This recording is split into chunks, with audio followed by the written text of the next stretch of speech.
Like in the words of Homer Simpson, doom. Yeah. Because it really was kind of one of those moments. But I mean, when we really think about what happened here, I mean, she thought that there was a $3 billion check written to Amazon basically for this. We know there isn't. It was an incentive. And when you look at the math, and again, I'm not a math major, but it's $27 billion basically in revenues that were expected to come over a period of time. 25,000 jobs lost, average of 150,000. She calls them scraps, by the way. They apparently didn't get my memo that I didn't want any video of Colin McShane in the show or Charles Payne or David Asman. That memo didn't get through.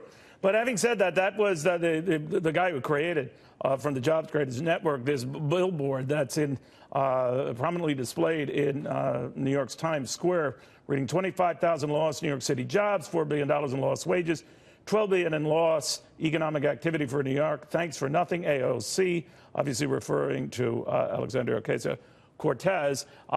She welcomed that Amazon decided to bolt from the city because it said the $3 billion in tax credits that the company was getting were coming at the detriment of New Yorkers. Not everyone agrees with that, including this next guest, Republican New York City Minority Whip, Joe Borelli. Joe, what do you make of the reaction she had that this was really just paid for by billionaire-funded groups, that the Jobs Creators Network is really just that? You say what?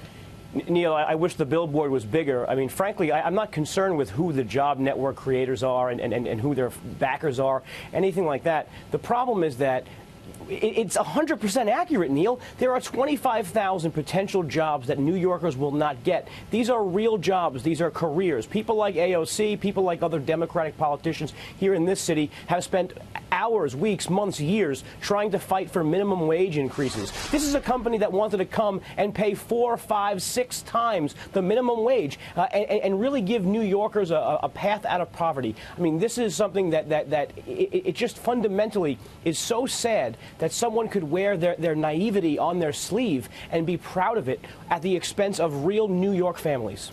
You know what's interesting about it? I don't think the critics of Amazon ever thought in their wildest dreams that Amazon would just say, oh, the heck with it, we're not going to do it. So I don't think they were planning on that, and now they're trying to cover their heinies to say, all right, well, net, this is going to be better now because the $3 billion earmarked to help the company will actually go back to New Yorkers, when in fact that is not the case here.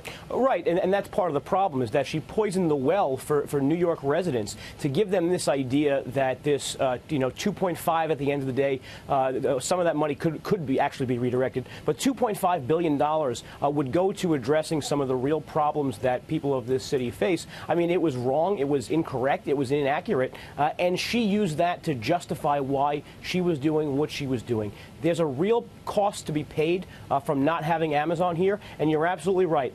People wanted to see if Amazon will call the bluff, and they did, and they're gone, and now they have to live with that. Joe, do you ever worry, though, that a lot of conservatives make her such an issue, that is, Congresswoman Cortez, that their anger isn't much different than the left's anger at the president, and that you can be so consumed with anger that you only help the person you're targeting?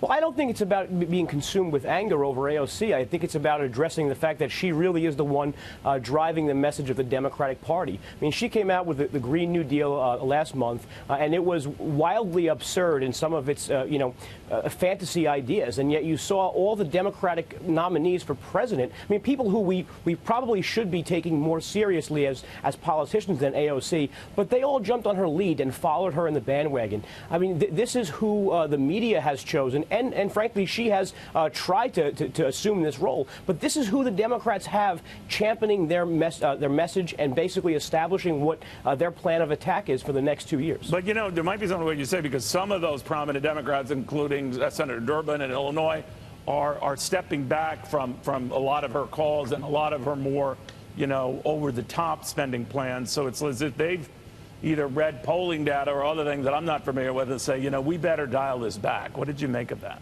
Well, sure. I think you saw some of the blowback from being as unrealistic as she was. I mean, someone like Cory Booker, someone like Elizabeth Warren, people who are progressives but have more of a grounding in policy, probably came to the conclusion that this was more fantasy than reality. It read sort of like my son's Christmas wish list, quite frankly. So I'm not surprised that they read the tea leaves and said that this is probably not a good thing. I mean, the same thing happened with Cory Booker now with Amazon, where he has come out and said Amazon would be welcome to come in New Jersey, and he's not wrong, frankly. Yeah, we'll watch it closely. Joe, always good seeing you, my friend. Thank you very much. Thank you.